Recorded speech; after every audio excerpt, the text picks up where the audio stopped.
Alors vous vous en rendez peut-être pas compte encore, mais là, prenez un aspirine, vous allez avoir mal au crâne. Est-ce que vous saviez qu'une alimentation devait démarrer à plus de 50 000 pieds de hauteur, soit à peu de choses près 15 km, ou bien qu'une alimentation devait démarrer 175 200 fois en une année de vie, et que sinon elles n'ont pas les normes? Vous le saviez pas? Eh ben vous êtes sur la bonne vidéo, on va parler alimentation les amis. Et salut les potes, c'est Jikfio, j'espère que vous allez bien. Aujourd'hui on va parler, donc comme je vous l'ai dit, alimentation, et comme vous pouvez le voir, je me suis bien entouré.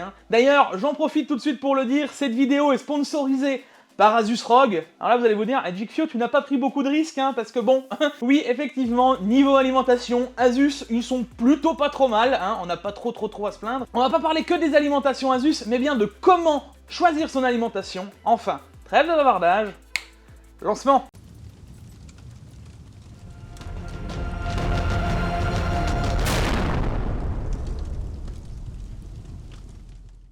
Et nous revoilà les potes. Alors comme d'habitude, on n'oubliera pas le like, l'abonnement, les réseaux sociaux, comme d'hab. Et on va faire un petit truc là, un petit défi. Donc si je t'apprends vraiment quelque chose dans cette vidéo sur les alimentations, je te propose de t'abonner. Parce que j'essaye de faire ce genre de vidéo de temps à autre, en vous expliquant comment fonctionnent les composants, comment les choisir, etc. Donc si tu veux voir un petit peu plus à chaque fois, abonne-toi. C'est important. Revenons-en à nos moutons. Alors là, vous êtes en train de vous dire, ouais mais Jikfio, tu commences mal, tu nous dis que la vidéo est sponsorisée. Alors vous allez vite vous rendre compte qu'en vrai, les alimentations ROG, elles sont assez haut de gamme. Je vais pouvoir vous montrer ça par plein de photos, par plein de déballages, etc. Ils m'ont pas prêté n'importe quelle alimentation non plus. On est de la plus petite gamme, l'entrée de gamme, la Teuf, jusqu'à la plus haute gamme, la 1600 watts Titanium. Rien que ça. Donc vous allez voir qu'il y a pas mal de choses. Et en même temps, j'en ai profité pour que vous aussi, vous puissiez gagner quelque chose. Donc maintenant que vous avez vu ça, pensez à aller sur les réseaux sociaux à la fin de la vidéo. J'insiste, à la fin de la vidéo, tu me le fais pas maintenant, genre mon watch time il va être pourri. Tu vas après sur les réseaux, vous inquiétez pas, de toute façon il y aura une bonne semaine au moins de battements pour le jeu concours. Et je vous fais gagner les deux ROG Strix 850 watts. Il y en aura une par réseau, une sur Instagram, une sur Twitter. Donc en fonction des réseaux que tu as, rejoins-nous quoi. Bon. Alors tout de suite, je vous préviens, j'ai pris mon bouquin parce que j'ai jamais écrit autant pour une vidéo. Il y a vraiment énormément de choses dont j'ai envie de vous parler, il y a énormément de trucs sur les alimentations, et je veux faire la vidéo la plus complète possible, qu'elle soit quasiment intemporelle, jusqu'à qu'il y ait une nouvelle norme. Et vous allez voir que les alimentations, en vrai, niveau norme, alors ça change un peu tous les ans, même des fois moins que tous les ans, mais les gros changements, genre les normes d'alimentation qu'on a pu avoir, alors l'ATX 2.0, donc la norme principale, n'a pas changé, je dirais, depuis 12 ou 15 ans. Bref, vous avez compris qu'une alimentation, c'est prévu pour durer dans le temps, et même, normalement, si on s'y prend bien, on peut acheter une alimentation à un moment T, et si on la dimensionne bien, qu'on prend bien la bonne alimentation, elle est censée nous durer sur plusieurs PC. Donc, vous allez voir, on va vraiment décortiquer tout ce qu'il faut pour sélectionner son alimentation. Et vous allez voir que, justement, dans le premier thème, c'est qu'est-ce qu'une alimentation, au final, Parce que je sais qu'il y en a beaucoup d'entre vous qui, quand ils font la sélection des alimentations, c'est un peu le dernier composant qu'on sélectionne dans un PC. C'est en gros, j'ai 1200 € de budget, je fais tout le PC, et s'il reste 50 balles pour un PC à 1200, je mettrai 50 balles dans l'alimentation. Alors, juste pour vous dire que l'alimentation, à mon sens, est plus importante que la carte graphique et le CPU, parce que sans l'alimentation, ça tourne pas, le CPU et la carte graphique. Donc c'est important quand même comme situation, comme composant, faut quand même juste le remettre en place. Genre ça, tu l'as pas mon pote, ça démarre pas. Si d'ailleurs tu l'as pas dans ton PC en mini TX, ça démarrera pas non plus. Donc il y a vraiment une sélection à faire de son alimentation, c'est vraiment important.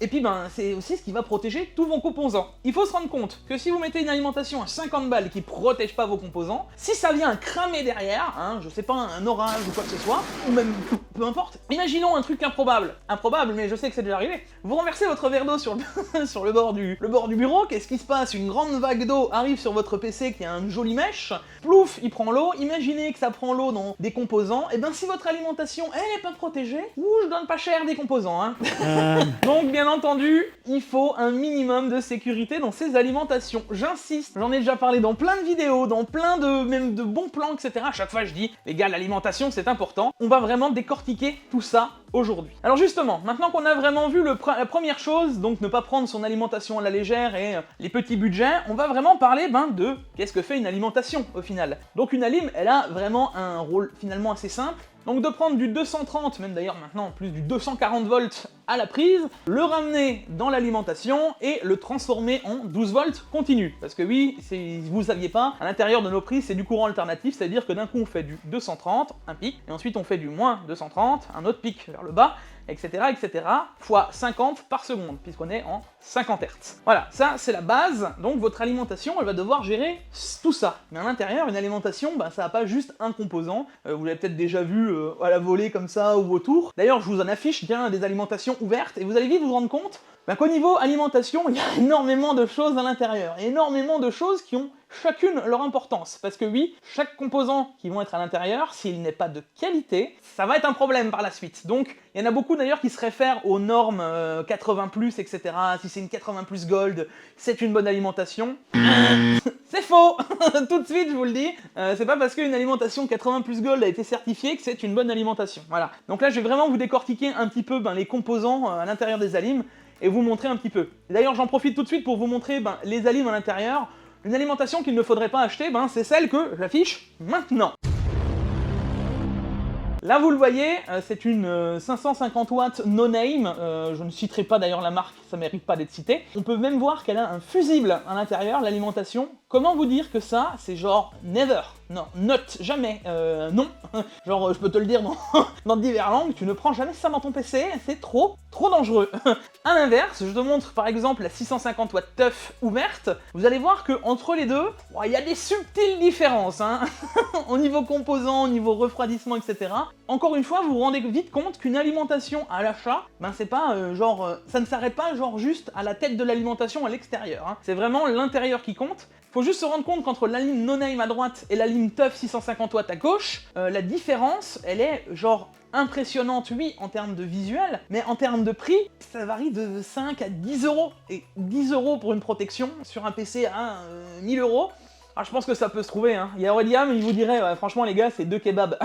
Donc, en vrai, c'est vraiment important. Alors on va parler juste un peu des composants qu'on retrouve à l'intérieur, hein. D'ailleurs je vous en affiche, je vous en montre en même temps, puisque on les a démontés, autant en profiter. Donc on peut retrouver à l'intérieur des résistances, on peut retrouver un transformateur, on peut retrouver des transistors, des diodes, des filtres EMI, le ventilateur bien sûr, parce que le ventilateur aussi va être important si vous voulez moins de bruit, s'il va bien évacuer la chaleur, etc. hein, tout ça, des redresseurs, etc. Alors le transformateur redresseur, ça va être surtout une grande base, c'est tout ce qui va finalement redresser votre courant à l'intérieur et le transformer en 12 volts. Donc ça c'est une des grosses parties de l'alimentation. Et il y a aussi une chose qu'on parle pas mal, c'est les condensateurs. D'ailleurs, vous l'avez peut-être déjà vu dans les alimentations, chez les marques, etc. C'est un peu marketing. On vous affiche sur la boîte, cette alimentation comporte des condensateurs japonais. Ok. Ça veut dire quoi? Parce que je suis sûr que vous l'avez déjà vu et vous dites « Oh bah ouais, c'est une excellente alimentation parce que c'est fabriqué au Japon ». Ça veut pas dire grand-chose, hein. Alors pour le coup, les Japonais sont au-dessus en termes de fabrication de condensateurs. Mais pour le coup, on a d'autres fabricants en Europe et d'ailleurs aux States qui font aussi de très bons condensateurs sans forcément prendre des Japonais. Donc c'est un peu le côté marketing qui revient des marques en disant « Hey, regardez, nous faisons des super condensateurs 105 degrés japonais, Rubicon par exemple. » Voilà, donc ça c'est une des marques, je peux vous en citer quelques-unes, hein. On a Rubicon, on a Ninchicon, on a Panasonic, on a Hitachi, voilà par exemple pour vous citer des marques de condensateurs japonais qui sont très bonnes. A l'inverse, on a Vichay qui est aux États-Unis, qui est aussi une très bonne marque de condensateurs, ou même en Europe, hein, on va être un peu plus chauvin européen. On a EPCOS et Würth Electronic qui marchent très bien. Würth, c'est allemand par exemple, voilà. Donc là, rien que là, normalement, vous avez déjà besoin d'un aspirine, hein, parce que vous êtes en train de vous dire, Jikfio, je m'attendais à ce que tu nous parles de plein de choses, sauf de l'intérieur de la lime. Et en vrai, c'est vraiment le plus important. Et le plus gros problème, c'est que à la tête, on peut pas vérifier qu'une alimentation est bonne. Donc le premier point, et c'est pour ça que je voulais vous faire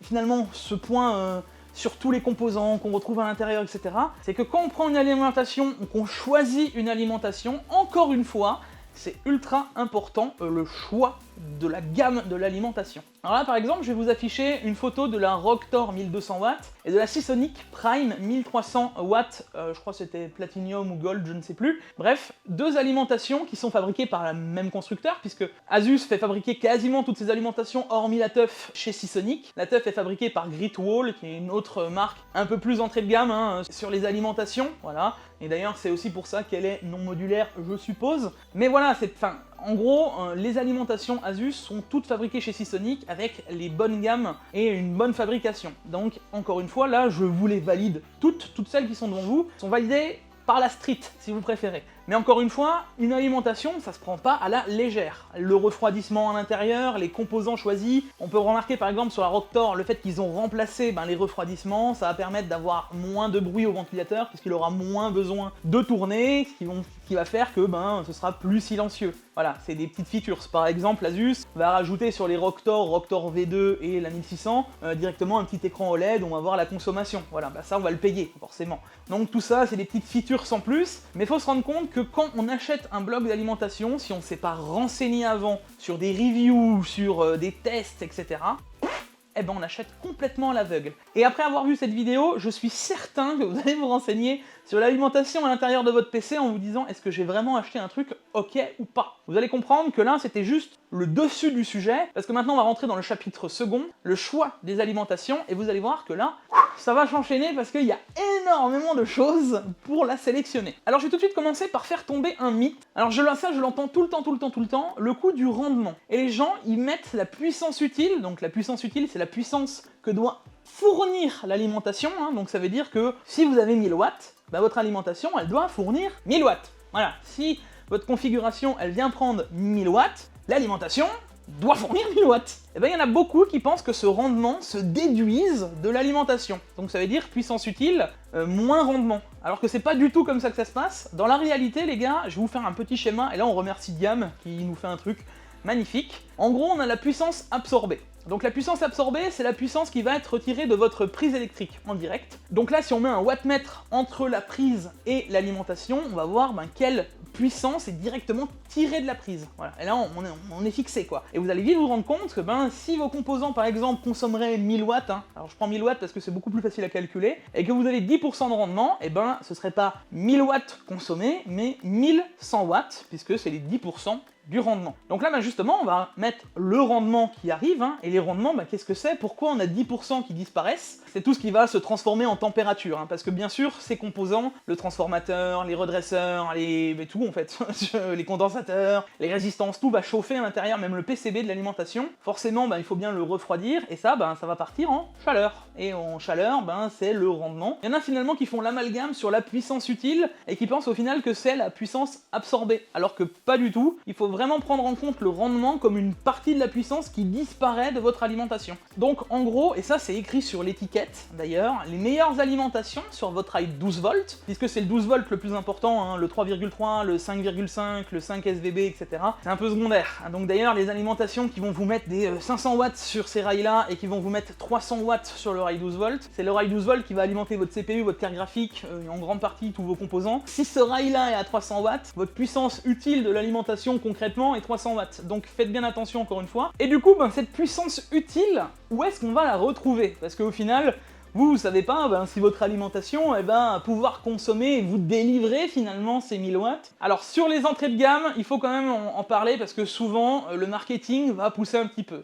Disons que il n'est pas rare sur les alimentations no-name, d'ailleurs je vous l'affiche sur l'alimentation no-name qu'on présente, de voir que par exemple on aurait une consommation sur le rail 12 volts, parce que oui c'est le plus important, on va y revenir. Si sur le rail 12 volts, il y aurait moins de watts que finalement la puissance utile de l'alimentation. Et finalement la puissance réellement utile, c'est ce qui est affiché sur le rail 12 volts. Alors là, sur toutes les alimentations que je vous présente, hormis la teuf, on a quasiment la pleine puissance à 10 watts près du rail 12 volts. Vous allez voir qu'avec les protections, c'est toujours un petit peu plus haut, donc c'est pas censé couper. En gros, votre alimentation 850 watts Strix, elle est censée pouvoir alimenter vos composants, donc carte graphique et processeur, jusqu'à 850 watts. Donc ça, voilà, c'est la base de la base. La petite différence, ça va être sur la teuf, donc qui est fait par Gritwall, et on voit un peu justement que c'est une plus entrée de gamme. Alors ça n'empêche pas que ce soit une mauvaise alimentation, c'est pas ce que je suis en train de dire, attention. C'est juste qu'au côté marketing, c'est peut-être un peu revu à la hausse. Vu qu'on a que 612 watts annoncés sur le power, ils n'ont pas voulu mettre en 600 watts, même si ça aurait été plus honnête au final, ils l'ont passé en 650 watts. On a aussi le 5 volts, le 3,3, le 5 SVB, etc.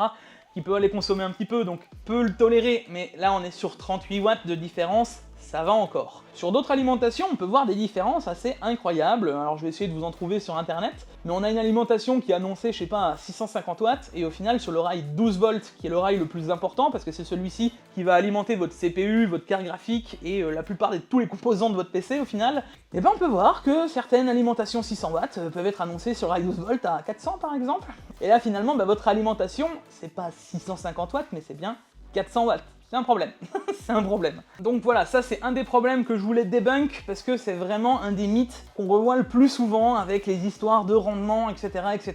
C'est compliqué et souvent les gens ont du mal à comprendre. En gros, je vais vite fait le résumé, pensez toujours que la puissance utile, c'est la puissance qu'on peut utiliser avec l'alimentation. Si l'alimentation est bonne, et que vous devez avoir une alimentation 1000 watts, et ben 1000 watts doivent être fournis, voilà, c'est la base. Donc pas besoin d'aller plus loin, 1000 watts égale 1000 watts. Si on est sur du gold, et ben 1000 watts égale 1000 watts plus rendement 10% égale 1100 watts. Bon, et ben justement, ça me permet de rebondir sur le rendement, parce que le rendement, c'est justement les normes que vous voyez, et que beaucoup se réfèrent dessus, genre le 80+. Et j'ai eu cette impression que le 80+, c'était un truc incroyable et que du moment où c'est écrit 80+ gold, c'est bon, l'alimentation elle est validée. Hein. C'est souvent comme ça que les gens réagissent, alors que en fait, pas du tout. On peut très bien avoir un rendement ok et finalement avoir des composants qui sont moyens. Imaginons qu'on ait des mauvais condensateurs chinois, no-name, qu'on ne connaît pas, et qui au final ont quand même un bon rendement, mais qui ne tiendront pas dans le temps. Voilà.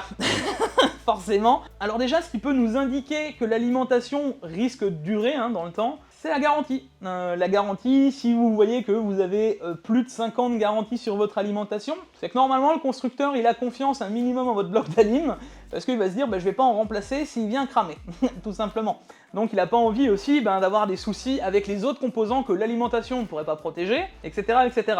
Alors bien entendu c'est compliqué à mettre en place, puis j'imagine que ça doit rentrer dans des échanges incroyables pour dire que la carte graphique a brûlé parce que l'alimentation n'a pas protégé, mais dans le principe, ça devrait être comme ça. Bon, dans tous les cas, le rendement, c'est une norme, et pour ça, on a un petit tableau que je vous affiche maintenant, vous pouvez le voir, on a plusieurs normes. On a le 80 white, le 80 bronze, silver, gold, platinum et titanium, alors là c'est le summum. Finalement ça nous donne à chaque fois plein de chiffres à côté, on voit qu'à 20% d'utilisation, ça nous donne tant de pourcents de rendement, etc. Et c'est là que vous allez comprendre que surdimensionner l'alimentation, c'est pas forcément trop bon, et sous-dimensionner l'alimentation, c'est pas bon non plus. Donc il faut ni trop peu, ni pas assez, parce que sinon c'est déséquilibré. Alors moi j'ai tendance toujours à vous mettre de grosses alimentations, pour une bonne et simple raison, c'est que si on part sur une 850 watts, dans la logique on n'est pas censé la changer, si on part sur une 1000 watts, on est tranquille très longtemps.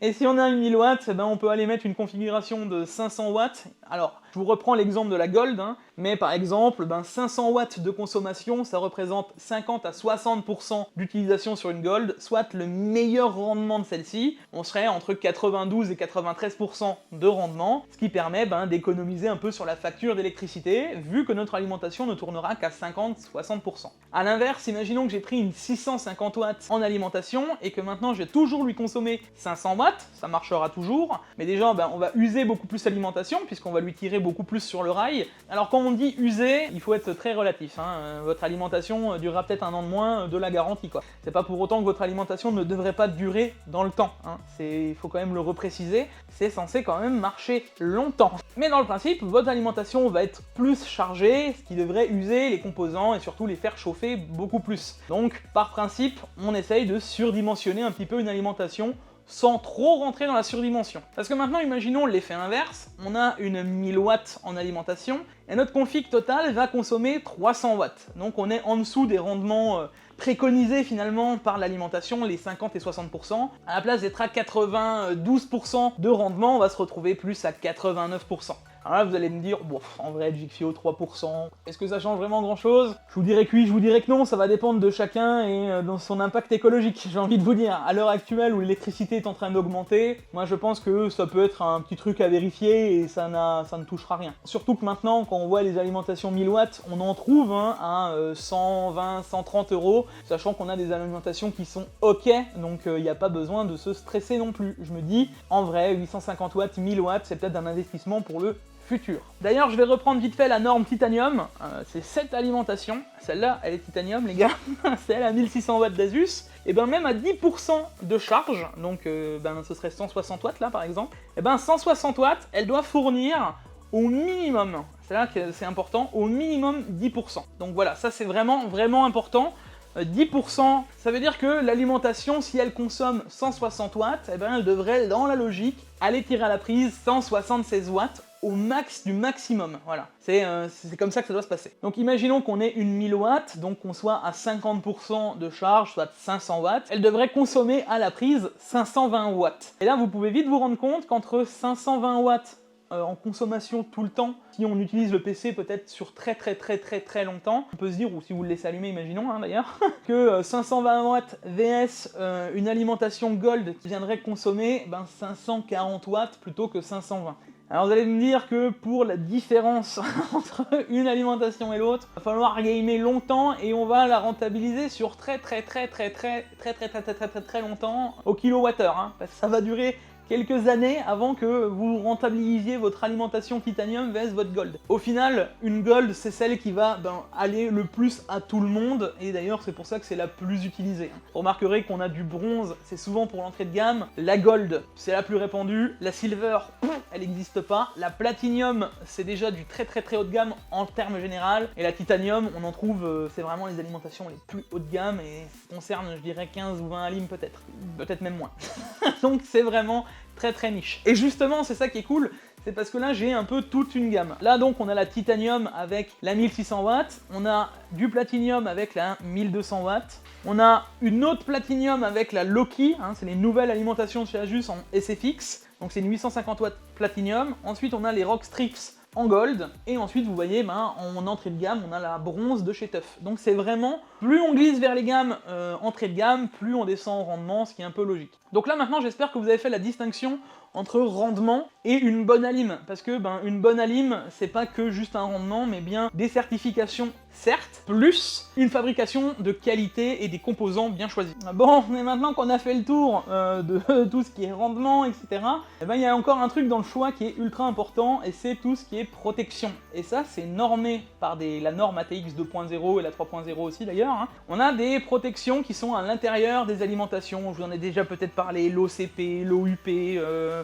enfin il y en a plein.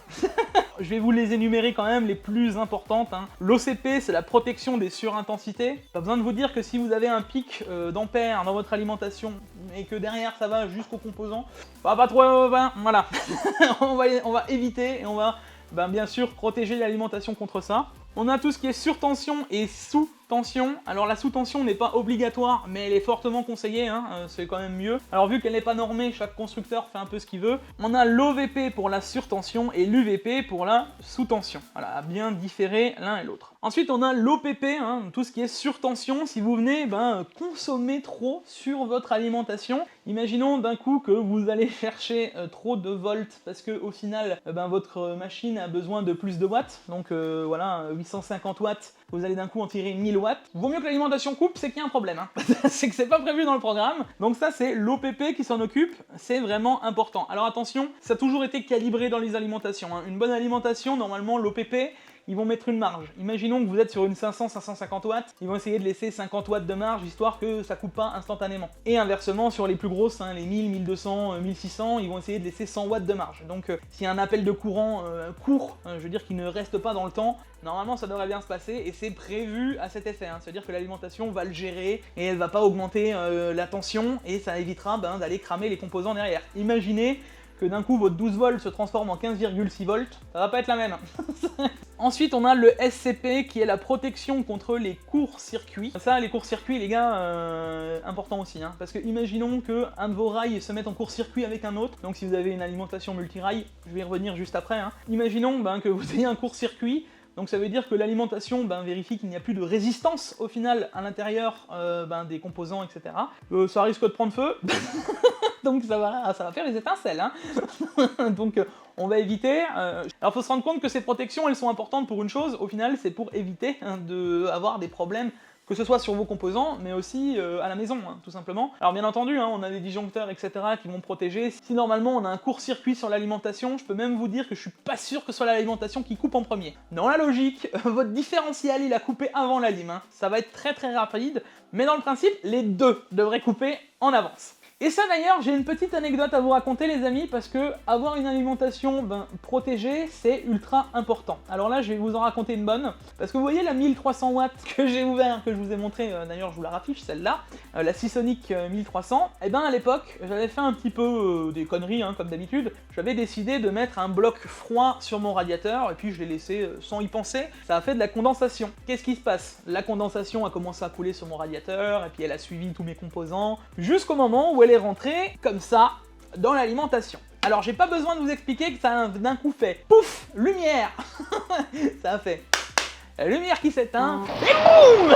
Et pour le coup les gars, je vous jure que j'ai vu une boule de feu sortir de l'alimentation. Alors le disjoncteur a fait son effet, hein, le différentiel il était plus rapide. L'alimentation, c'était trop tard, hein, elle a directement pris, alors j'ai regardé où ce que ça a pris, c'est directement sur la puissance, donc en direct, hein, du 230, ça a directement, bam, ça a pété à ce niveau-là. J'ai vu une boule de feu partir, je me suis dit, oh. Et là je me suis dit, attends, mais j'ai une 6900 XT, j'avais mon 12900K, j'avais toute la config, hein, sur ma table de bench quoi. Seigneur. Et là je me suis dit, bon ben alors là, on va vraiment voir si le marketing des alimentations c'est bullshit ou non, hein. Parce que là je me suis dit, soit mes composants sont dead, définitivement, soit l'alimentation a bien fait son boulot. Et ben du coup je peux vous assurer qu'avoir une alimentation correctement protégée, c'est vachement pratique, parce que je n'ai rien eu. Aucun de mes composants n'ont pris cher, que ce soit la carte graphique, le processeur, la carte mère, la RAM, tout marche. Donc elle a coupé à temps. Ça veut dire que l'alimentation a quand même été assez rapide avant que le court-circuit se déclenche ailleurs, parce que un court-circuit les gars, il y a de l'ampérage, hein, ça monte, et, ça peut faire de la fusion de cuivre et tout, hein, c'est violent, hein, faut quand même leur préciser. Et ben il y a tout qui est coupé. Alimentation en court-circuit, pas de problème. C'est important, ces protections dans les alimentations. Si vous n'avez pas compris à la fin de cette vidéo que je vous bassine avec c'est important la lime, voilà. Et en dernier, on a aussi l'OTP. Alors là, c'est la protection de tout ce qui est surchauffe, c'est ce qui va aussi déclencher le ventilateur et ou finalement dire que le ventilateur ne tourne pas. Et ça c'est important parce que vous avez déjà vu que sur certaines alimentations, à l'arrière, comme celle-ci par exemple, on a un bouton.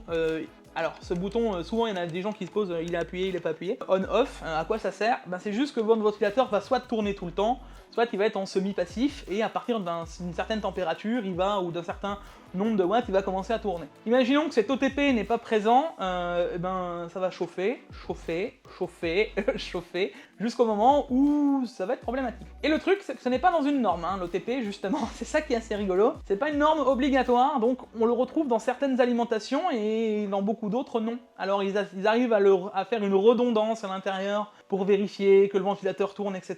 Mais à mon sens, c'est quasiment une des protections les plus importantes avec la protection des courts-circuits, parce que c'est aussi un danger si les composants viennent à trop chauffer, ça peut être dangereux, surtout si l'alimentation ne coupe pas. Voilà, pas besoin de vous faire de dessin, ça c'est une des protections les plus importantes qu'on retrouve sur les plus grosses alimentations, pensez-y, à vérifier. Voilà, si vous avez des grosses configs, hein, je veux dire, vous mettez 4-5 000 €, c'est peut-être le coup d'avoir de l'OTP quoi. Voilà, je pense qu'on a fait le tour un peu au niveau des protections, et enfin, je voulais juste faire le petit mot de la fin sur le choix, c'est les différents rails. Parce que on a beaucoup vu ça à l'époque, les alimentations monorail, les alimentations multi-rail. Il fallait faire attention parce qu'il y avait 2 rails à l'intérieur d'une alimentation, il fallait mettre une carte graphique sur le rail, mais pas mettre l'un connecteur de ce rail-là sur l'autre alim, enfin c'était un truc de ouf. Il fallait faire ultra attention. Et tout ça, c'est à cause de la norme ATX 2.0 d'avant, qui en gros normait que à partir d'une certaine intensité, donc un certain nombre d'ampères, on ne devait pas dépasser et on devait avoir un autre rail. Ça a sauté à partir de la norme ATX 2.3 de souvenir, et à partir de ce moment-là, on a pu faire des monorails qui montent à des watts incroyables. Celle-ci, la 1600 watts, est une monorail par exemple. T'as des inconvénients et des avantages. Encore une fois, si vous êtes en multi-rail et que vous faites du multi-GPU, imaginons, ça va être assez worse d'avoir du multi-rail, le fait de pouvoir mettre un rail sur chaque carte graphique au final, et ça va vous permettre d'alimenter une carte graphique sans forcément tirer sur un seul rail d'alimentation. Vous avez en gros compris. Maintenant, est-ce que beaucoup de monde ont besoin de savoir si votre alimentation est en multi-rail ou en monorail? À l'heure actuelle, plus vraiment, je pense que c'est plus vraiment un problème. problème, sachant que c'est quasiment que des monorails. À partir de ce moment, vous êtes en train de vous dire, Jikfio, eh ben je sais plus quelle alimentation choisir, parce que maintenant tu m'as mis tellement de trucs dans la tête, là je suis en train de vous faire un podcast qui va durer 1 heure, et vous êtes en train de vous dire, non mais c'est incroyable en fait tout ce qu'il y a dans une alimentation. Alors je vais pas vous mentir que moi j'en ai mangé, hein, cette vidéo m'a vraiment pris énormément de temps, énormément de documentation, au final ça m'intéresse de ouf, et je continue de me renseigner, alors j'avais déjà les grandes bases, hein, je savais quelle alimentation était ok, quelle alimentation était pas ok, on a eu d'ailleurs des surprises, les mineurs ont pu faire des tests pour nous, c'est très bien, enfin tout ça les gars, voilà, j'ai eu le temps de me renseigner, j'ai fait bouger énormément de marques, j'ai demandé à Intel en direct, parce qu'il faut savoir que Intel et le PCI PSIG qui font ce genre de normes, hein, la TX, etc., j'ai pu me rapprocher d'Asus, des ingénieurs de chez Asus, enfin plein de choses, et au final c'est ultra intéressant, et je veux vraiment vous faire la vidéo la plus complète possible. Alors encore une fois, si ça te plaît vraiment, parce que là on arrive à peu près à la moitié de la vidéo, donc n'oublie pas de lâcher le like et à t'abonner si je t'ai vraiment appris quelque chose, c'est vraiment un gros soutien, parce que pour le coup ça m'a vraiment pris du temps, sur une vidéo que je pensais quand même finalement assez classique. Si on veut vraiment approfondir, il y a énormément de choses à savoir, et vous verrez que même moi je suis resté très sommaire. Bon, on arrive maintenant dans le 3e gros chapitre, c'est les besoins. Parce que oui, en fonction des alimentations, ben vous pouvez vite vous rendre compte que si je vous prends la Strix et que je vous prends une Roctor, en termes de taille, dans les boîtiers, c'est pas censé passer dans tous les boîtiers. Alors, normalement, ces deux-là sont en ATX. Hein. Alors, il y a aussi une norme, là, il y a le Flex ATX. Normalement, c'est ATX. Voilà, ATX, ATX. Le truc maintenant qu'il faut se rendre compte, c'est si on veut la rentrer dans certains boîtiers, ben, c'est pas forcément que ça passera. Certains boîtiers vont finalement avoir une BHDD, etc. Alors, ça va rentrer, mais il va rester ça pour les câbles. Enfin, voilà. Donc, encore une fois, ça va être en fonction de la configuration et du boîtier que vous allez utiliser. Si vous voulez faire Tour ITX, on parle souvent de SFX, ces alimentations. Et là, ben, pareil, vous vous rendez vite compte que entre chaque alimentation, on a une taille assez conséquente de différence. Hein. Et d'ailleurs, ce bloc d'alimentation est aussi performant que celui-là. Je dirais même que celui-là l'est plus, puisqu'il est en platinium, celui-là est en gold. Au-delà de juste l'esthétique, hein, par exemple, si je vous reprends les deux Strix, vous vous rendez vite compte que là, on en a une blanche, une noire, mais à l'intérieur, finalement, c'est les mêmes alimentations. Hein. C'est juste histoire de montrer qu'on peut faire différents coloris. Voilà. Donc en gros, vous aurez compris, on a plusieurs formats. Donc le format ATX qui est le plus répandu, on a le format TFX, celui-là c'est plus rare, et on a le format SFX pour tout ce qui est mini boîtier, et le Flex ATX un peu en bonus. Arrivera ensuite le choix de la modularité, parce que oui, forcément, en fonction de l'alimentation que vous allez mettre dedans, bah, il sera plus facile de le câbler ou non. Et là pour ça, il y a 3 types d'alimentation. On va voir le type d'alimentation non modulaire, c'est la teuf, voilà, donc là on a tous les câbles fournis en une seule fois dans la lime. Pas besoin de vous dire que ça, quand on va falloir le câbler dans un PC, ben faut pouvoir le rentrer. Les câbles sont pas détachables, c'est compliqué quoi. Hein, pas besoin de vous faire de dessin, ça prend de la place. Derrière, on va avoir la semi-modulaire, que je peux pas vous présenter parce qu'aucune des alimentations Asus est semi-modulaire. Sur une semi-modulaire, on va finalement avoir les câbles qui sont indispensables pour démarrer le PC, hein, le 24 pins, le CPU, etc., etc. Et on a des câbles additionnels pour le GPU, etc., etc. Ça permet d'éviter d'avoir un gros paquet de câbles et de finalement se retrouver avec des câbles qu'on n'a pas besoin à l'intérieur de l'alimentation. Mais pour le coup, les plus haut de gamme, et maintenant, je dirais même pas forcément haut de gamme, parce que finalement, maintenant, toutes les alimentations le font quasiment à partir d'un certain prix, hein, je veux dire 70-80 €, on en retrouve, et elles sont modulaires. Alors à l'époque, ça les gars, c'était la Rolls-Royce pour faire des câbles management, parce que finalement on n'était pas obligé de se taper tout ça quoi. Voilà.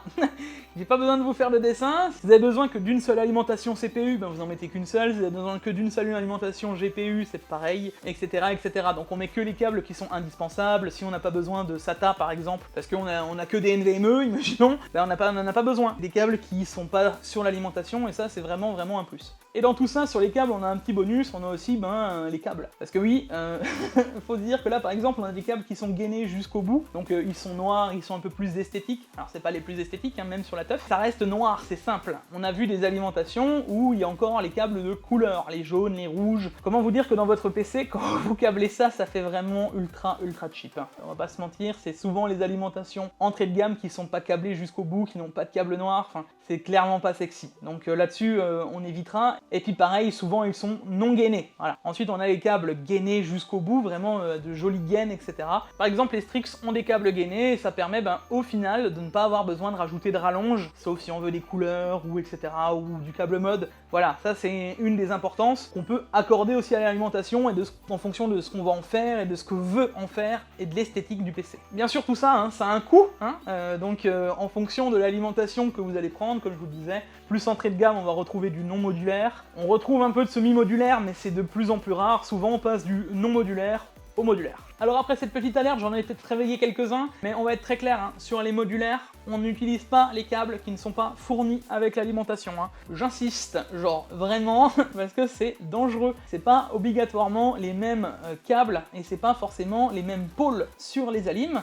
Ça pourrait être dangereux, donc on n'utilise pas, même si c'est la même marque, j'insiste aussi, parce que ça, je l'ai vu, ça peut être dangereux aussi. Imaginons que vous ayez une Corsair qui datait de 2010 et que maintenant on prend la dernière de 2022, on se dit, bon, en vrai c'est la même marque, ça doit être les mêmes câbles, mais s'ils ont changé le layout à l'intérieur, vous faites quoi? Moi je vous le dis, ça va pas être beau. Donc encore une fois, c'est important, ne mélangez pas les câbles. Chaque câble d'alimentation doit aller avec une alimentation bien définie et ne pas les mélanger, c'est vraiment vraiment important. Donc si demain votre alimentation vient claquer, pensez à tout décabler et à refaire le câble management, au moins de l'alimentation, c'est important. Et enfin les amis, pour le choix d'une alimentation, on est arrivé sur le truc le plus important, la puissance, parce que comme je vous l'ai dit, en fonction de ce que va consommer mon composant, il faut bien définir la puissance. Alors comme je vous l'ai dit, moi j'en ai déjà énormément des configs qui sont passés, j'ai déjà pu zioter parce que finalement moi je fais du relevé, je sais un peu ce que consomment les composants en termes général, et le plus gros pic que j'ai pu voir, c'était sur moi en tout cas du gaming, c'était avec la 3090 Ti et le 12900K, et on était à vraiment beaucoup, on était à 650 watts. Sinon, en grande moyenne, ça tourne entre 400 et 450 watts. Sachant que moi j'ai un multimètre à la prise, donc je dois compter le rendement avec. Ça vous donne une idée des consommations que ça va finalement tirer sur votre alimentation. Donc si vous prenez une 1600 watts, c'est que vous allez mettre du très gros dessus et que vous êtes très large. Alors attention au quid maintenant des 4090 qui arrivent, qui peuvent aller consommer jusqu'à 600 watts. Voilà, je peux pas vous en dire plus, si à 600 watts de conso, on va quand même prévoir une alimentation de 1000 watts. Pour ça les gars, Asus d'ailleurs a développé son petit soft sur directement leur homepage, où finalement on peut sélectionner les composants. Alors attention, leur site est très basique, mais au final ça marche bien parce que les seuls composants où ça vient vraiment consommer, c'est vraiment physiquement le CPU et la carte graphique. Après tu prends une marge de plein de composants et puis tu te retrouves sur une alimentation. Et en vrai je pense que c'est assez juste parce qu'une 4090 avec un i9, il nous donne une 1000 watts et si on veut même faire de la marge d'overclocking, parce qu'ils le prennent en compte, on met sur 1200 watts. C'est simple, c'est facile à utiliser, il n'y a pas besoin de se prendre la tête, au moins on sait un peu de choses près ce qu'il faut en termes d'alimentation. Voilà, après il y a d'autres sites où vous pouvez tester des PSU calculators, où vous pouvez rentrer chaque HDD, chaque SSD, les ventilateurs que vous allez utiliser, etc. Ouais, bon, je vais pas vous mentir que en vrai, la principale consommation, à moins que vous ayez une bête serveur de 72 millions de HDD, que vous la décidez de la démarrer en même temps que votre PC, on va peut-être juste penser à alimenter ça autrement, mais sinon normalement ça devrait bien se passer quoi. Et sinon il y a juste les mineurs qui auraient des problèmes. Mais ça les mineurs les gars, je vous laisse entre vous et vos problèmes, débrouillez-vous. Bon, on arrive maintenant sur un des sujets qui a fait couler de l'encre, et énormément d'encre, et qui on va encore en faire couler je pense. Et j'en ai vu des choses, c'est ça qui m'a pris je pense le plus de temps, parce qu'au final les normes ATX 2.0 elles sont là depuis tellement longtemps, c'était pas un problème. Par contre on a les nouvelles normes, le PCIe Gen 5 et l'ATX 3.0, et ça c'est notre 4e chapitre, c'est un gros pavé parce qu'il y a énormément de choses à comprendre sur cette norme. Déjà il faut savoir que la norme a déjà changé, on n'est plus sur l'ATX 3.0.00, genre on est déjà sur une nouvelle norme qui diffère des différents câbles, etc. Je vais vous prendre un exemple assez concret. Ça c'est un câble Nvidia d'une 3090 Ti qui a encore que 12 pins. Donc celui-là c'est le 12 pins Nvidia qu'on a pu voir sur les Founders puis sur les 3090 Ti. Celui-ci par exemple n'est plus compatible avec les 4090. Parce que Nvidia quand ils ont sorti leur petit câble, ils ont poussé ça sûrement au PCI PSIG et du coup Intel. Il y a des gens qui sont arrivés, qui ont mis leur nez dedans, qui ont fait mais vous avez normé tout ça? Ça a créé plein de normes et je sais que ça vous pose problème parce que même moi ça me l'a posé et il y en a plein qui me posent la question oui mais je dois prendre une ATX 3.0 pour ma RTX 40, est-ce que c'est dangereux, est-ce que d'ailleurs ce connecteur peut se brancher 30 fois? Justement déjà ce connecteur il a un nom, c'est le 12 VHPWR. Bon bref, ce connecteur pour l'RTX 40, on va l'appeler comme ça, eh ben, il est spécifique, donc il a 16 broches, 12 plus 4 qui sont des sensors. Les 4 finalement viennent, je vais vous l'expliquer après, mais en gros, ils viennent finalement discuter entre la carte graphique et l'alimentation pour savoir ce qui est disponible et ce que ça doit consommer. Mais vous allez voir que ça s'arrête pas à ça, parce que la norme ATX 3.0 est totalement différente en fait de la norme PCIe Gen 5. La norme PCIe Gen 5 doit juste prendre en compte le câble. Et là, j'ai par exemple un câble Natis 12 VHP-WR, donc comparativement à celui des RTX. C'est la même norme de câble, c'est tous les deux des 12 VHP-WR, seulement lui c'est un 16 broches, lui c'est un 12 broches. Ouais, vous allez comprendre que c'est compliqué. Et justement, la norme précise que normalement ça devrait être étiqueté. Donc là par exemple, je suis sur un câble de 600 watts, donc via l'alimentation, il va pouvoir aller consommer jusqu'à maximum 600 watts. Sachez que ce câble est validé d'ailleurs que jusqu'à 600 watts, et c'est peut-être pour ça que Nvidia ne s'est pas permis de nous sortir des 4090 Ti avec une consommation qui dépasse 600 watts. C'est pour ça que la Founder va jusqu'à 600 watts et que les plus gros constructeurs, genre la Strix par exemple, va aller à 600 watts. C'est vraiment important de le comprendre, c'est parce que c'est normé et c'est bloqué par ce câble-là.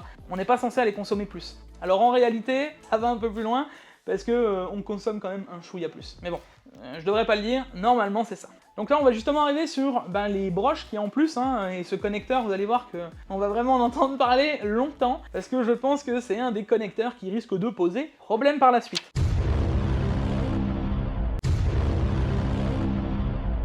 En gros, on a deux pins qui sont obligatoires, on a le Sense 1 et le Sense 2 qui vont ni plus ni moins, qui vont faire la connexion entre la carte graphique et l'alimentation, qui vont discuter. Et là vous vous dites, ouais mais c'est bien Jig, et il sert à quoi finalement ces câbles s'il n'y a pas de tension qui passe à l'intérieur? Eh bien ils viennent juste vérifier que l'alimentation va pouvoir envoyer 600 watts. En gros, si ces deux câbles-là sont pas présents et que on ne sait pas ce qui a été branché depuis la lime, s'il n'y a pas genre le 4x8 pin avec l'adaptateur ou le 2 fois branché à l'alimentation, ce qui serait débile puisque là on a un câble complet, mais pourquoi pas, s'il n'est pas branché, tout de suite l'alimentation va dire à la carte graphique ou l'inverse, bref, en gros, il n'y a pas le maximum de puissance, tu ne peux pas consommer plus que 450 watts, 300 watts. Et c'est ce qu'on a pu remarquer d'ailleurs avec les Founder, que si on câble, et c'est ce que dit Nvidia d'ailleurs, si on câble que 3 câbles, nous ne pourrons pas dépasser 450 watts, le quatrième est pour l'overclocking. Ce que je trouve fort quand même, c'est qu'ils ont réussi à le faire passer dans leur marketing, que si tu mets un quatrième câble, c'était prévu pour l'OC quand même. C'est quand même incroyable, c'est que même ça, ils l'ont rentré dans le marketing.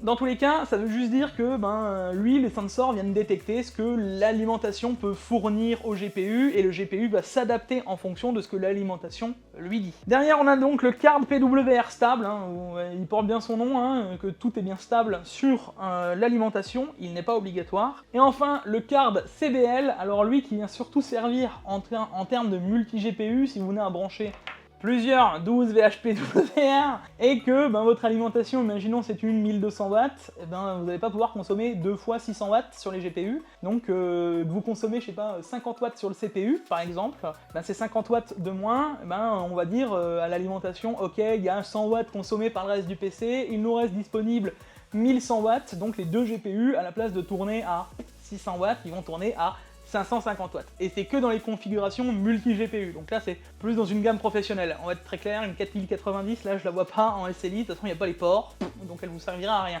Donc là, c'est vraiment pour du professionnel et pour des utilisations vraiment très spécifiques. Voilà. Mais c'est d'ailleurs pour ça, je pense, que tous les câbles ne le fournissent pas et que c'est pas obligatoire. Ok, et là, maintenant, on arrive sur le moment rigolo. C'est que vous vous dites, mais attends, la norme PCIe Gen 5, alors, elle est pas obligatoire avec la norme ATX 3.0 ? Justement. La norme PCIe Gen 5 est compatible avec l'ATX 2.0. On peut très bien utiliser des ATX 2.0 avec ce PCIe Gen 5 et ce connecteur. Le truc c'est que l'ATX 3.0 vient l'intégrer automatiquement au-delà de 450 watts. Ça veut dire que n'importe quelle alimentation de plus de 450 watts qui sera normée ATX 3.0 devra fournir un 12 VHP-WR. Voilà, ça c'est une des nouvelles conditions. Exemple type. La Loki est confirmée pour de l'ATX 3.0. Elle a donc le connecteur 12 VHP-WR nativement. La Roctor n'est pas ATX 3.0, elle a 1600 watts. Et vous allez comprendre qu'après, il y a encore d'autres choses qui rentrent dans l'ATX 3.0, mais là, la 1600 watts, elle n'a pas le connecteur. Par contre, on peut demander un connecteur fourni avec, qui va aller en PCIe Gen 5 et qui fonctionnera quand même, malgré les pics de consommation, et qui va gérer tout ça, ce sera pas un problème. les plus grosses alimentations ne devraient pas en souffrir de trop, puisqu'au final elles sont déjà surdimensionnées pour ce qu'on avait. Donc dans la logique, en tout cas sur le papier et sur tout ce que je me suis renseigné, normalement, ça devrait fonctionner. D'ailleurs, Nvidia l'a précisé eux-mêmes qu'on n'avait pas besoin d'alimentation ATX 3.0 pour la 4090. Maintenant, si vous voulez mon avis personnel, je vous inviterai quand même, si vous allez acheter une alimentation, à en chercher une ATX 3.0 qui vous fournira de toute façon le câble 12V HPWR et au moins vous êtes tranquille, vous investissez dans une alimentation qui vous durera bien longtemps, surtout si vous voulez changer de GPU un jour. Parce que là on parle de 4090, mais imaginons demain vous avez une 4070, et ben ce connecteur va être de toute façon présent et vous voulez upgrade vers une 5090, tiens, allez. Et là, peut-être que la carte graphique le demandera, cette ATX 3.0. Donc si on doit faire un choix à l'heure actuelle, en tout cas pour ce genre de config ultra haut de gamme, et que peut-être un jour vous allez en acheter une, bah réfléchissez tout de suite à investir dans l'alimentation. Les prix seront pas forcément triplés en passant d'une alimentation ATX 2.0 vers une 3.0. Bon alors maintenant, on arrive justement dans la norme ATX 3.0, parce que ben justement, elle prend plein de choses en charge. Justement, le coût des 50 000 pieds de haut et que l'alimentation doit fonctionner à 15 km finalement. Ok, je comprends pas, hein, mais pourquoi pas? Et il y a aussi un des trucs qui est incroyable, et je pense que beaucoup de nos alimentations, c'est pour ça qu'ils ne passent pas, c'est la norme, comme quoi dans l'ATX 3.0 maintenant, une alimentation doit pouvoir s'allumer 175 200 fois en un an. Alors j'ai fait vite fait le rapport, le calcul, ça veut dire que toutes les 3 minutes, c'est comme si vous veniez derrière votre alim et que vous faisiez ça. Puis au bout de 3 minutes, donc vous faites ça, vous la rallumez, elle tourne 3 minutes, puis vous faites ça. Puis vous la rallumez, elle tourne 3 minutes, puis vous faites ça. J'ai pas besoin de vous dire que ça me paraît ultra chelou quand même, hein, comme norme. Je ne comprends pas trop. Alors, niveau fiabilité, ça devrait être pas mal, hein, mais et sur toute leur durée de vie, ça veut dire que si l'alimentation elle est prévue pour 5 ans, elle doit faire ça 5 ans. Ok, bon pourquoi pas. Hein. Il y a aussi autre chose qui change, c'est le 12 volts. On n'est plus sur du 12 volts tout pile, on est sur du 12 volts,2 qui permet normalement d'éviter de descendre en tension. Alors ça c'est un grand changement pour les alimentations. Vous allez me dire 0,2 volts, qu'est-ce que ça change? En vrai, ça peut faire des choses sur nos composants 0,2 volts. Vous avez déjà vu que quand on fait de l'overclocking, on augmente de 0,2 par exemple un CPU. Et vous voyez que ça chauffe. Donc je vous laisse imaginer si vous le poussez plus loin, ce que ça peut faire sur une alimentation de carte graphique ou autre. Et derrière, il y a cette fameuse norme de consommation et de pic de tolérance de puissance. Alors ça, va falloir que j'essaye d'être clair pour vous l'expliquer, parce que même moi, j'ai galéré à comprendre. C'est très compliqué, parce que en gros, celle-là par exemple, elle n'est pas ATX 3.0 parce qu'elle ne permet pas, pendant un court laps de temps, de venir gérer le pic de consommation de la carte graphique et d'un CPU. Je vous donne un exemple. Une alimentation de 1000 watts, elle va devoir pouvoir gérer pendant 100 microsecondes, je parle pas de millisecondes, je parle de microsecondes, donc pendant 10% d'un laps de temps, elle doit pouvoir gérer un pic à 200% de power. Ça veut dire qu'une alimentation de 1000 watts pendant 100 microsecondes doit pouvoir gérer un pic de consommation de 2000 watts pendant 100 microsecondes, et pendant le reste du cycle de 900 microsecondes, on doit redescendre à ces 1000 watts, et après ce cycle-là, donc on peut re-avoir un pic de 100 microsecondes de 2000 watts. Je vous affiche le graphique, hein, waouh. Il fallait comprendre quand même, c'est compliqué à se mettre en place, parce que c'est tellement court, 100 microsecondes, que l'alimentation le détectera même pas en fait. Après là justement, tout change, c'est quand on va aller consommer 160% de power. Parce qu'à la place d'aller consommer 200%, et qu'on va consommer que 160, donc ça veut dire qu'on va faire un pic de consommation à 1600 watts, que l'alimentation de 1000 watts doit devoir gérer 1600 watts, l'alimentation devra le gérer plus pendant 100 microsecondes, mais pendant 10 millisecondes, et là par contre l'alimentation peut le détecter. Et si elle le détecte, chute down du PC, ça va faire des surprises, je vous le dis. Donc, dans le principe, voilà. Maintenant, moi, ce que je dois vous dire là-dessus, c'est est-ce que ça va vraiment être un problème si on a une 1600 watts Là, la vraie question, parce que elle, déjà, malgré la TX 2.0, elle est normée. Elle, par exemple, je sais, on a discuté avec les gars de chez Asus, elle peut pas gérer jusqu'à 200% de pic de power, mais elle peut gérer jusqu'à 165%. Faites juste le rapport de 165% en pic sur une 1600 watts. Et vous allez vite vous rendre compte qu'on est à quasiment de 1500 watts. Ça fait beaucoup de cartes graphiques sur une seule et même alimentation, un très gros CPU. Hein. va falloir y aller hein, quand même les gars. Donc avant de les mettre en PLS, en tout cas sur le papier, normalement ça devrait bien se passer. Et je pense que au vu de ce qui s'est passé avec les RTX 30 et de ce que j'ai déjà vu des reviews des 4090, de ce que j'ai vu à gauche à droite, ça a l'air d'être ok. D'ailleurs j'ai vu Igor's Labs qui disait que les pics de power, il en avait pas comme sur la 3090 ou 3090 Ti, où d'un coup on pouvait monter à des plus de 1000 watts de conso. Donc normalement ça devrait bien se passer. Alors bien sûr, je mets ça entre grandes parenthèses, hein, parce que là on est genre day plus 3 jours de la sortie des 4090. Peut-être que cette vidéo vieillira mal avec le temps, peut-être que ça évoluera. À l'heure actuelle, en tout cas sur le papier et de tout ce que j'en ai pu en lire et de tout ce que j'ai pu me renseigner, à l'heure actuelle c'est ok. Peut-être que dans quelques mois, quelques années, allons savoir, ça changera. En tout cas, à l'heure actuelle, c'est comme ça que ça se passe. Et j'hésiterai pas à vous refaire une vidéo sur les alimentations d'ici là. Alors avant, vite fait, de changer justement de paragraphe, parce que là, c'est le moment où je vais vous expliquer que chaque alimentation peut aller avec une RTX 40, par exemple, à condition qu'elle soit correcte. Je veux dire, on va éviter par exemple même une 850 watts, j'éviterai quand même avec une ROG 4090. Hein. On partira plus sur du 1000 watts, surtout si vous mettez un gros CPU. Et vous n'allez pas mettre un i3 avec une 4090. Donc voilà, il faut vraiment réfléchir en fonction de ce qu'on va prendre, et c'est pour ça que j'aimerais quand même vite fait vous montrer un peu qui a la norme et qui a pas la norme. Donc en gros, on va commencer par la 1600 watts, celle tout à gauche. La 1600 watts donc a le PCIe Gen 5 compatible avec câble adaptateur et n'a pas la norme ATX 3.0. La ROG Thor 2, elle, est compatible PCIe Gen 5, donc avec le câble en adaptateur, mais pas ATX 3.0. La ROG Loki, elle, est compatible nativement, donc avec le câble, hein, je vous l'ai montré, pour le PCIe Gen 5 et est ATX 3.0. Ensuite, on a les ROG Strix, hein, les deux alimentations que je vais vous faire gagner, qui sont compatibles avec le PCIe Gen 5, mais non compatibles ATX 3.0. On aura aussi une TUF 1000 watts Gold, donc ça va totalement changer de la TUF qu'on a là. Apparemment, j'ai vu, elle sera modulaire et tout. Je pourrais vous trouver aussi une photo, je l'annonce comme ça, voilà. J'en profite, j'ai le droit d'en parler. Donc cette TUF Gold, ben pareil, sera compatible PCIe Gen 5 et ATX 3.0, et je pense qu'elle va vraiment être intéressante, cette alim modulaire 1000 watts.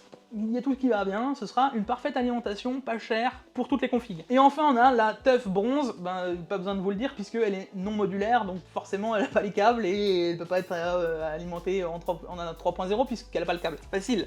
Et maintenant on va arriver sur un sujet qui fâche, c'est le 5e sujet. C'est au final, ben qu'est-ce que moi j'en pense de ce fameux connecteur. J'en ai vu des choses, hein, en mode oui mais on peut le déconnecter, connecter 30 fois. Alors sachez que ça, c'est un gros abus, parce qu'au final, tous vos câbles, quand je dis tous vos câbles, et je me suis renseigné, hein, les normes sont réellement comme ça, tous vos câbles, que ce soit les PCIe 8 pins, les CPU 8 pins, le 24 pins, etc., etc., sont prévus aussi pour 30 connexions, déconnexions à la base. C'était un peu fake news, et même moi, je m'excuse, parce qu'au final, même moi, je l'avais repartagé, puisque c'était Zotac et tout, voilà, à un moment, il faut aussi admettre ses torts, je n'étais pas encore au courant à ce moment-là, mais après renseignement, tous les câbles sont 30 connexions et déconnexions. Maintenant, moi, je vais pas vous mentir que ce câble, pour moi, ne restera pas ad vitam aeternam. Hein. Je pense qu'il va amener des problèmes. Alors, je pense pas que ça viendra forcément des câbles natifs. Et ça, c'est ma formation électricien qui me dit ça. Tout simplement parce que là, on est branché en direct avec l'alimentation. Moi, je vais avoir un gros problème, c'est avec ça. C'est les adaptateurs. Parce que là, on est sur un adaptateur 3 pins. C'est déjà beaucoup, 3 pins dans un seul connecteur. Imaginez les connecteurs 4 pins. Ça veut dire qu'on a, dans la logique, 2 câbles de chaque côté qui vont rentrer dans 6 pins d'un côté, 6 pins de l'autre, et 2 pins qui vont être là pour les sensors. C'est un peu ça l'idée, en tout cas, de comment ça va être câblé. Comment vous dire qu'en électricité, souder des câbles qui vont rentrer dans un aussi petit connecteur, et ça va être fait par machine, hein, c'est pas des gens qui vont le vérifier manuellement. Imaginons qu'on a un problème de soudure, ou que la soudure a été mal faite, qu'elle est cassante, je peux vous en sortir plein des problèmes. Bah qu'est-ce qui va se passer? Il suffit que le connecteur soit un petit peu mauvais, et que ça prenne du jeu, et quand ça prend du jeu, ça crée des points d'échauffement, qui dit point d'échauffement, qui 600 watts là-dedans. Voilà, c'est mon avis. En tout cas, les adaptateurs, pour moi, je dirais qu'on va éviter de s'amuser trop avec, hein. On va éviter de faire « oh, on va les plier dans ce sens-là, on va les plier dans ce sens-là ». Et pareil pour tout ce qui va être adaptateur à acheter, que ce soit du câble mode, etc. on va mettre un gros haut là et on verra par la suite. On verra comment ça va évoluer. Pour l'instant, moi, stay tuned, hein, on va voir comment ça va évoluer au fur et à mesure du temps. Et salut les potes, c'est Jigfio du montage. Alors, je viens de revisionner la vidéo avant de la publier. Qui l'eût cru que tout ce que j'ai dit dans cette vidéo allait littéralement se passer? Alors depuis, on a eu plein de mises à jour. Hein. Là, on est peut-être 5-6 jours des premiers câbles qui ont fondu hein, sur la norme 12 VHPWR. Il y a eu plein de mises à jour, hein, que ce soit maintenant Gamer Nexus qui est en train de mener plein de tests. On a Igor's Labs, etc. Igor's Labs a complètement démonté les câbles. Ils ont vu comment sont faites les soudures. D'ailleurs, on aurait 2 adaptateurs différents, un 150V, un 300V, enfin bref, il y a énormément de choses. Alors, même sur les adaptateurs, les amis, qui vont de l'alimentation jusqu'au carte graphique, moi je vais mettre un gros haut là, tout simplement parce que j'ai pu voir d'autres connecteurs, hein. D'ailleurs j'en avais reçu un, vous l'aviez vu dans ma vidéo, je ne citerai pas de marque, parce que voilà, ce connecteur là, en fonction de la façon dont il va être plié, ben, les câbles sont plus ou moins tendus et on risque de casser les connectiques. Peu importe, hein, que ce soit plié dans un sens ou dans l'autre, c'est quasiment un connecteur à usage unique. Il suffit que vous ayez besoin d'alimenter une autre carte graphique, vous le pliez dans l'autre sens, et puis ben forcément ça va créer une tension qui risque de casser ces pins là qui sont ultra fragiles. Ça fait, à mon sens, février, je crois, un truc comme ça, que j'avais prévenu que ces câbles là me posaient énormément de problèmes. Alors, j'avais déjà eu ça bien avant, on en avait discuté avec des collègues mineurs qui avaient eu des soucis avec le double à l'époque, donc les 2 connexions et le 12 pins des Founder 30, avec des trucs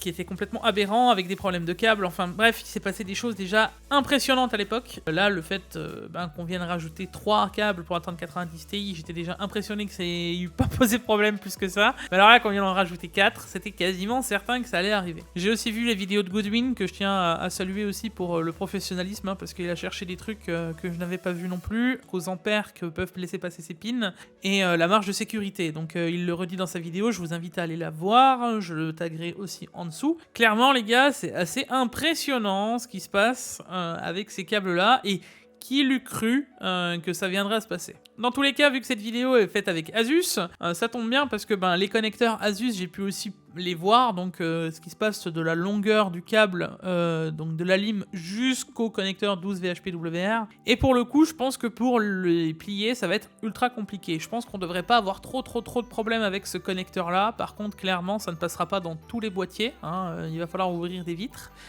Pour le coup, je trouve que Asus a bien fait son taf parce que vous allez voir qu'il est ultra rigide, ultra solide, et je vous montrerai une photo. Il a été renforcé avec une gaine thermo, dérilsant, plus j'ai l'impression une sorte de résine ou quelque chose, parce qu'on peut pas le plier avant, on peut pas le plier après. Il reste un tout petit bout de câble finalement où on pourrait le plier, mais où on ne peut pas le plier parce que il y a tellement peu de câbles qu'il y a un petit peu de jeu, mais pas de quoi faire un angle droit. Donc dans tous les cas, les câbles Asus, je pense pas qu'ils seront... Alors pour l'instant, je peux me tromper et on va voir comment ça va évoluer, mais je pense que comparativement à d'autres, on devrait avoir moins de problèmes avec ces câbles-là que d'autres adaptateurs qui vont de l'alimentation jusqu'à la CG. Voilà, je pense avoir fait un peu le tour de tout ça, et il fallait que je fasse un peu le point là-dessus, puisque je pense que c'était important, puis que ça allait bien avec cette vidéo. Dans tous les cas, s'il y aura des mises à jour à faire, j'hésiterai pas à vous faire des petits shorts, etc. Et si jamais on a une grosse nouvelle, je referai une vidéo dédiée. Allez, des bisous. D'ailleurs, j'en profite aussi pour partager l'avis de DocTB. Pour ceux qui ne le connaîtraient pas, hein, c'est celui qui a fait Memtest et CPUZ, pour citer, et plein d'autres choses d'ailleurs. Lui a un avis assez retranché, d'ailleurs il est en train de fabriquer des alimentations pour une marque, voilà. Et il le dit très clairement que là, il pense le mettre en non modulaire, ce câble, même sur une alimentation où ça devrait être de base modulaire, pour éviter tout problème. Je le sens qu'il est assez réticent au niveau de ce câble, donc pour l'instant, en tout cas sur le papier et sur tout ce que j'ai pu en lire, tout ce que les experts ont pu dire, etc., devrait pas avoir de problème. Si vous voulez vraiment mon avis moi personnel, j'éviterai énormément tout ce qui est adaptateur, et je verrai pour avoir une alimentation au moins compatible, qui irait de l'alimentation jusqu'à la carte graphique. Ça évitera des problèmes futurs, et au moins on est tranquille. Voilà, c'est le conseil Jigfio qui va défrayer la chronique de tout le monde. C'est une histoire de bon sens. 4 câbles sur un aussi petit connecteur, c'est pas bien. Genre, non. Et les gars, si vous arrivez jusque là, c'est la fin de la vidéo, et franchement GG, parce que moi je l'aurais déjà quitté. C'était très long, et j'espère avoir été le plus complet possible dans les alimentations. J'ai essayé de faire le mieux possible, de vous expliquer le plus de trucs possible, tout en étant assez fun, etc., en essayant de faire un truc quand même qui est redondant et chiant, hein, on va pas se mentir. En tout cas, ça vous a plu, voilà. Donc d'ailleurs, je vous donne quelques petites références, hein. Moi, les tests d'alimentation, je vais les voir à gauche, à droite. Alors, on connaît la tier list de Linus Tech Tips, par exemple, mais ça, c'est une des tier lists. Moi, je vais surtout voir le site Tom's Hardware US, avec un de leurs rédacteurs qui écrit tous les tests des alimentations, et lui bosse chez Cybernetic, qui est la nouvelle norme qui va avec la TX 3.0, avec le 80+. Il donne aussi des normes pour la nuisance, etc. Et il bosse là-bas sans être... Enfin, il est indépendant, voilà. Il teste les alimentations et il va vraiment au bout, on voit vraiment tout de l'alimentation. Donc je vous donne les références de Tom's Hardware US, hein, dans la description, c'est important. Le personnage s'appelle Haris Mizipiopoulos. Excuse-moi, le nom est compliqué. Et derrière, je vous donne sa chaîne YouTube, que je vous mettrai aussi en description, hein, je le taguerai dessus. C'est Hardware Buster International, et pareil, il fait des tests d'alimentation en direct, si vous voulez vraiment vous intéresser un petit peu à ça. C'est de l'anglais de temps en temps, ça fait pas de mal, et on peut voir un peu ce qui s'y passe. C'est une très bonne référence, je vous invite à aller vraiment voir ça, et puis bon, après, il y a d'autres références, hein, Tech Power Up, de bons tests, etc. Mais vous avez compris qu'une alimentation, en gros, ça ne se choisit pas comme ça, et on met 40 balles dans le budget, en sachant qu'on a des gros PC. Pas comme ça que ça marche. Faites attention les amis, c'est vraiment important. Bon ben voilà les potes, j'espère que ça vous a plu. Alors comme d'habitude, on n'oubliera pas le like, l'abonnement, les réseaux sociaux, hein, comme j'ai dit en début de vidéo. Et j'en profite pour mettre le petit hashtag pour les survivants, hein. Montrez-moi que vous avez été jusqu'au bout de la vidéo, ça me fera vraiment très plaisir, parce que là, c'est une vidéo qui m'a pris vraiment beaucoup de temps, ne serait-ce qu'en termes de recherche. Mettez-moi le petit hashtag PSUROG dans les commentaires, ça fera plaisir à Rogue, et en plus il vous offre 2 alimentations, donc c'est vraiment ultra cool. N'oubliez pas justement de nous rejoindre sur Twitter et Instagram. Les 2 blocs seront à gagner sur chacun des réseaux, donc profitez-en et je l'enverrai aux gagnants. C'est toujours cool. Bon et ben voilà les potes, j'espère que ça vous a plu. On se retrouve pour une prochaine vidéo. C'était Jigfio. À la prochaine. Ciao ciao.